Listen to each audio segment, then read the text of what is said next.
TET English grammar rapid రివిజన్లో భాగంగా ఇప్పుడు మనం యాడ్వర్బ్ని ఎగ్జామ్లో గుర్తించడం ఎలా, దానికి ఉన్నటువంటి లాజిక్స్ ఏంటి అనేటువంటిది నేర్చుకోబోతున్నాం. సో ఇక్కడ ఒక సెంటెన్స్ ఇచ్చాడు, ఇందులో యాడ్వర్బ్ను గుర్తించమని చెప్పామనుకోండి. He speaks slowly. సో నేను చెప్పే లాజిక్ తోటి మీరు సింపుల్గా ఇగో ఇది అంటే ఇది యాడ్వర్బ్ అని గుర్తించవచ్చు. అది ఎలా అంటే నేను చెప్పే లాజిక్ ఏంటిదంటే ఏదైనా వర్డ్ ఎల్వైతో కనుక ఎండ్ అయితే అది యాడ్వర్బ్ అవుతుంది. సో అటువంటి లాజిక్సే మనం నేర్చుకోబోతున్నాము.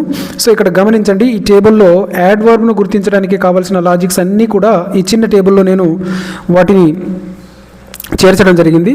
సో గమనించండి, యాడ్వర్బ్ ఆఫ్ మేనర్ అంటే గమనించండి, ఎల్వైతో ఎండ్ అయ్యేటువంటి పదాలన్నీ కూడా యాడ్వర్బ్ ఆఫ్ మేనర్ అవుతాయి. సో ఎల్వైతో ఎండ్ అయినటువంటి వర్డ్ కనుక ఉంటే అది యాడ్వర్బ్ అవుతుంది.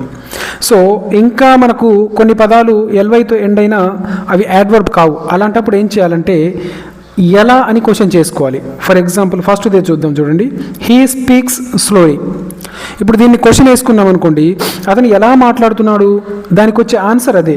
ఎలా అని క్వశ్చన్ వేసుకుంటే వచ్చే ఆన్సర్, అతను ఎలా మాట్లాడుతున్నాడు, స్లోగా మాట్లాడుతున్నాడు. సో ఆన్సర్ ఏమవుతుంది, స్లోలీ అనేటువంటిది ఆన్సర్ అవుతుంది. సో అది యాడ్వర్బ్ అవుతుంది. నెక్స్ట్ ఇంకొన్ని పదాలు ఉన్నాయి. టైంను తెలియచేసేటువంటి పదాలు ఏవైతే ఉన్నాయో అవన్నీ కూడా యాడ్వర్బ్ అవుతాయి. For example today, now, soon, ఇటువంటి పదాలన్నీ కూడా టైంను తెలియచేసేటువంటి పదాలన్నీ కూడా. ఆ టైంను తెలియచేసే పదాలను ఎలా రికగ్నైజ్ చేయాలంటే ఎప్పుడు అని క్వశ్చన్ వేసుకోవాలి. ఫర్ ఎగ్జాంపుల్ ఇక్కడ గమనించండి, షీ ఈజ్ కమింగ్ నౌ. ఆమె ఇప్పుడు వస్తుంది. మనం క్వశ్చన్ వేసుకోవాలి కదా, ఆమె ఇప్పుడు వస్తుంది. ఎప్పుడు వస్తుంది, ఇప్పుడు. సో ఆ ఎప్పుడు వస్తుంది అనే ప్రశ్నకు సమాధానం ఏంటిది, ఇప్పుడు. ఇప్పుడు అంటే ఈ సెంటెన్స్లో ఉన్నటువంటి ఆ వర్డ్ ఏది, నౌ. సో నౌ అనేటువంటిది యాడ్వర్బ్, రైట్. సో ఎప్పుడు అని కనుక మనం ఒక సెంటెన్స్ని చదివిన తర్వాత క్వశ్చన్ వేసుకుంటే దానికి వచ్చినటువంటి ఆన్సర్ ఏమవుతుంది, యాడ్వర్బ్ అవుతుంది, రైట్. అదేవిధంగా నెక్స్ట్ది ప్లేస్ను తెలియచేసేటువంటి పదాలు అంటే హియర్, దేర్, అవుట్ సైడ్.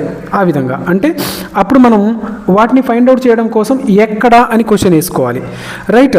దాని తర్వాత యాడ్వర్బ్ ఆఫ్ డిగ్రీ అంటే స్థాయిని తెలియచేసే పదాలు ఉంటాయి. Okay. So very, too, almost, quite, ఇటువంటి పదాలన్నీ కూడా యాడ్వర్బ్ అవుతాయి. అయితే వాటిని ఎలా రికగ్నైజ్ చేయాలంటే హౌ మచ్, ఎంత అని క్వశ్చన్ చేసుకుంటే వాటికి వచ్చే ఆన్సర్ ఏమవుతుంది, యాడ్వర్బ్ అవుతుంది. గుర్తుపెట్టుకోండి, ఎలా క్వశ్చన్ వేసుకున్నా ఆన్సర్ యాడ్వర్బ్ వస్తుంది. ఎప్పుడు అని క్వశ్చన్ వేసుకున్నా యాడ్వర్బ్ అవుతుంది ఆన్సర్. ఎక్కడ అని క్వశ్చన్ వేసుకున్నా యాడ్వర్బ్ ఆన్సర్ అవుతుంది. ఎంత అని క్వశ్చన్